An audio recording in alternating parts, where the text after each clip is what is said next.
Hello friends, welcome back to my channel Supriya blog চ্যানেলে সবাইকে জানি অনেক অনেক ওয়েলকাম এবং ভালোবাসা।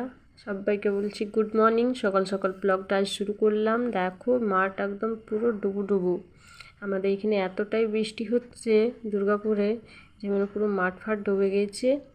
আর আজকে দেখো মেয়ের স্কুল ছুটি দিয়ে দিল, সব স্কুলে মোটামুটি ছুটি দিয়ে দিল। সকালবেলায় মেসেজ এসছে কি স্কুল হবে না বলে মোবাইল দেখছে। আমি আমার ছেলের সাথে একটু বদমাশি করছিলাম, ওকে বিরক্ত করছিলাম। দিয়ে চলে এলাম রান্নাঘরে। বড়মশাই বললেন চা করতে, দিয়ে এবার করবো চা।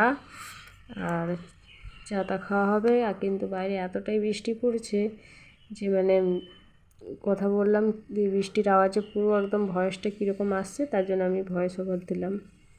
আর দেখো আমি জানলাগুলো খুলে দিলাম, কারণ বাইরের আলোটা একটু আসলে বেশ ভালো লাগে। আর এগুলো সব রাত্রে বাসন ধোয়া। এটা সকালে এসে রান্নাঘরে এসে আমার প্রথম ডিউটি হচ্ছে সব বাসনগুলো গুছিয়ে রাখা। তারপরে গিয়ে চা করব। এই দেখো দুধটা ফ্রিজ থেকে বের করে নিলাম। এবার যাবো চাটা বসিয়ে দিই, চা করব। আর বৃষ্টির মধ্যে আজকে ব্লগটা যতটুকু পারলাম তোমাদের সাথে শেয়ার করলাম। প্লিজ ফুল ব্লগটা দেখা তোমাদের কাছে অনুরোধ থাকলো। ব্লগটা দেখার শেষে প্লিজ লাইক কমেন্ট করো যদি ভালো লেগে থাকে তো। আর চ্যানেলটা আমার সাবস্ক্রাইব করে দিও, তোমরা সাপোর্ট করছো না আমাকে, প্লিজ একটু সাপোর্ট করো। এখানে আমার বরকে আমি চাটা করে এনে পরে দিয়ে দিলাম। এইদিকে এখন দুধ গরম করছি, ছেলে খাবে। ছেলে ঘুম থেকে উঠে ব্রাশ আর করা হয়ে গেছে, তার জন্য ওকে দেবো দুধ। ও সকালে ঘুম থেকে উঠেই প্রথম দুধটা খাবে। অভ্যেস চেঞ্জ হচ্ছে না, ছোটো থেকে ওই রকমই অভ্যেস হয়ে গেছে ওর। ওকে দুধ দিলাম, দিয়ে আমি চা বিস্কিট খাচ্ছি। আর মেয়েরও তো ব্রাশ হয়ে গেছে দেখতে পেলে, মেয়েকেও বিস্কিট দিয়ে দিলাম, ও খাচ্ছে। একটু পরে আবার টিফিন খাবে। এই দেখো এটা বাসি আলু, সে ফ্রিজের মধ্যে ছিল। কি বানাই বাসি আলু দিয়ে, চলো তোমরা দেখতে থাকো। আমি আমার বরের কাছে আজ আবদার করলাম কিছু বর বানিয়ে খাওয়াবে বলে।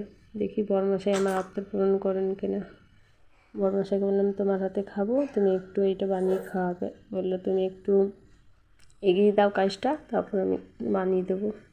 এই দেখো সব। আর গ্লাসের মধ্যে এরকম ধনেপাতা কারা কারা রাখো ফ্রিজের মধ্যে? আমার তো আমি রাখি, আমার খুব ভালো হয়, কারণ ধনেপাতাগুলো বেশ ভালোই থাকে। এই দেখো কিছু বুঝতে পারছো কী বানানো হবে?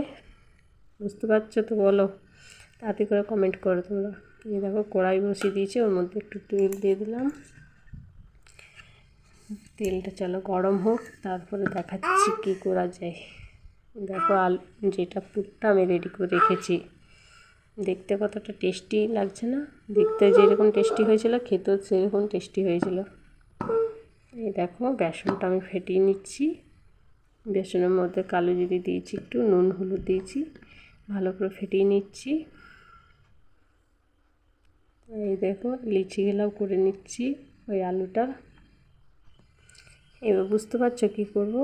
এইবার আমি এতটা কাজ করে আমার বরকে বললাম, হ্যান্ডওভার দিলাম, বললাম তুমি করো এবার।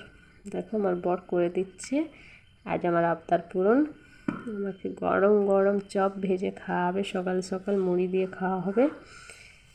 আর বাইরে বৃষ্টি পড়ছে, তাই আমি বললাম টিফিন এরকম রুটি প্রত্যেক দিন হয়, কিন্তু আজকে বললো রুটি খাবো না। ও বাড়িতে আছে, আমার বর মেয়ে দুজনই বাড়িতে আছে, তার জন্য গরম গরম একটু চপ ভাজা হলো। এই দেখো লঙ্কা ভেজেছি ওই বেসনটার মধ্যে দিয়ে সবাই মিলে এখন চপ মুড়ি খাবো। আমি একটু পরে খাবো, আমার একটু কাজ আছে, তাই আমি একটু পরে খাবো। এদিকে বরকে আর আমার মেয়েকে দিয়ে দিলাম, ওরা খাচ্ছে। মেয়ের মুড়িটা বললো মেখে দাও, কারণ ও আবার মুড়ি না মেখে দিলে ঠিকভাবে খেতে পারে না। মেয়েকে জিজ্ঞেস করছি বল তো কীরকম লাগছে চপটা খেতে। মেয়ে বলছে হেভি টেস্টি মা। দারুণ হয়েছিল কিন্তু খেতে, ঘরের উপকরণ যা যা ছিল সেগুলো দিয়েই করলাম। খেতে বেশ ভালো লাগছিলো। যে মেয়ে খাচ্ছে, আর ওই সাইডে মেয়ের বাবাও খাচ্ছে, আর ছেলের দুধটা খেয়ে ঘুমিয়ে পড়েছে আবার।